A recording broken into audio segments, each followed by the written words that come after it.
Hello everyone, आप सभी का स्वागत है गरेवाल्स में। आज हम लोग एक बहुत ज़्यादा इंपॉर्टेंट डिस्कशन करने जा रहे हैं। आज हम लोग कूलम्स लॉ को रॉन्ग प्रूफ करेंगे। ये बहुत ज़्यादा इंटरेस्टिंग होने वाला है। इसके अंदर आपको बहुत ज़्यादा अपने माइंड का 100% लगाना पड़ेगा। तो आज की क्लास में आपका पूरा कॉन्सेंट्रेशन चाहिए।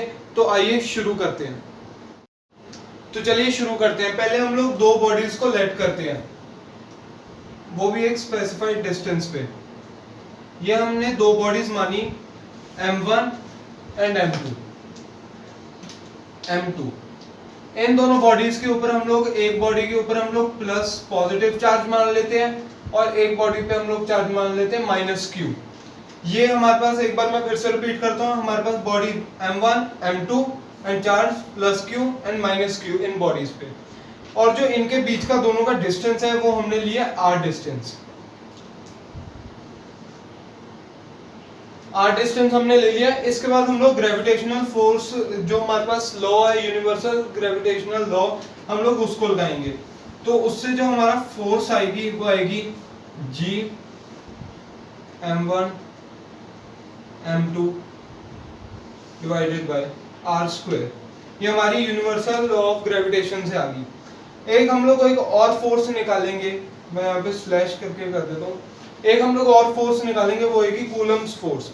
वो हम लोग अभी निकालते हैं, क्योंकि हमारे पास इन बॉडीज के ऊपर -1 एंड -Q चार्ज है।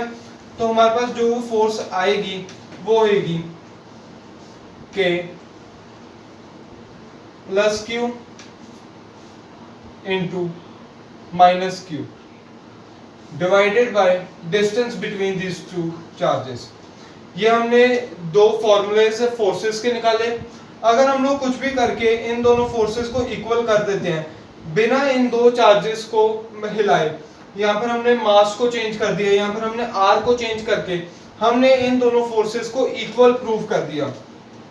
तो हम लोग अगर इन दोनों F1 is equal to F2, अगर हम लोग कैसे ना कैसे कुछ करके सर्कमस्टांसेस ले आते हैं कि F1 is equal to F2 हो गया, तो उसके बाद हम इन दोनों को इक्वेट कर देंगे, G M1 M2 divided by R²।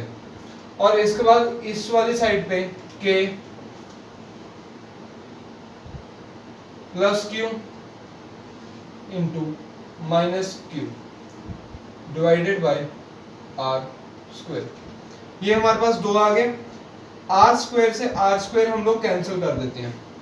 इसके बाद अगर हम लोग इन दोनों कांस्टेंट्स को निगलेक्ट कर दें, यहाँ पर अगर हम लोग इनको रख भी लेते हैं, चलिए हम लोग रख ही लेते हैं, इन दोनों कांस्टेंट्स को हमने रख लिया और हम लोग M1 यहाँ पर M2 की वैल्यू निकालते हैं।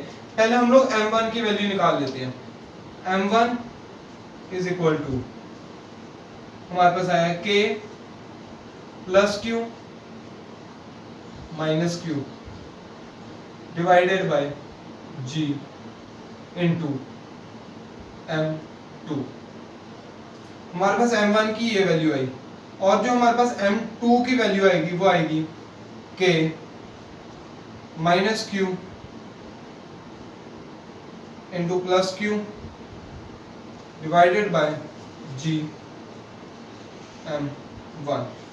अगर हम इन दोनों इक्वेशंस को ध्यान से देखते हैं तो हमारे पास M1, जो हमारी मासेस की वैल्यूज आएगी वो आएगी एक नेगेटिव मासेस की हमें पता है वैल्यू कभी नहीं आ सकती, क्योंकि जो नेगेटिव साइन होता है वो सिर्फ क्वांटिटीज, इंटीजर क्वांटिटीज या फिर नेचुरल क्वांटिटीज पे आ सकता है। जो पर मास है वो कभी नेगेटिव नहीं हो सकता। वो हमेशा, जैसे अगर 10 kg मास है, कभी हमने -10 kg तो सुना नहीं है कि भाई मास वो कम कर दिया गया है। मास कभी भी नहीं नेगेटिव में जा सकता। तो उसकी वजह से ये जो हमारे पास लॉ आ रहा है वो गलत प्रूव हो रहा है। अगर हम लोग इसको और भी ज्यादा एलेबोरेट कर देते हैं, इस Q को हम लोग मल्टीप्लाई कर देते हैं, उससे कोई फायदा नहीं होएगा, माइनस साइन फिर भी आएगा।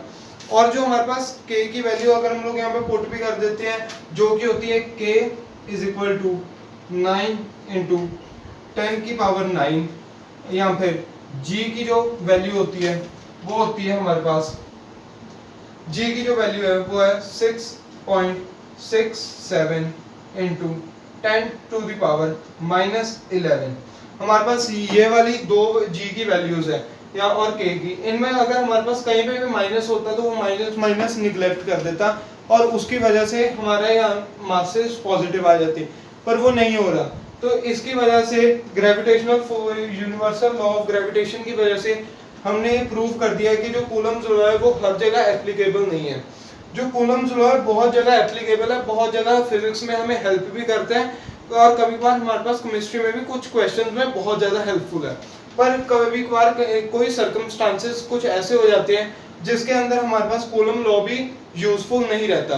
तो एक हमने वो सर्कमस्टांस लिए जिसके अंदर कूलम लॉ नहीं एप्लीकेबल हो पा रहा, तो इसकी वजह से जो कूलम लॉ है वो हर जगह एप्लीकेबल नहीं है, तो इसलिए हमने उसको रॉन्ग प्रूफ कर दिया है। आप सभी को ऐसी और वीडियोस मिलती जाएंगी और आप ऐसे सपोर्ट करिए। गरीवाल्स को आप ज़रूर बहुत ज़्यादा शेयर करिए और प्लीज़ सब्सक्राइब कीजिए। Thank you.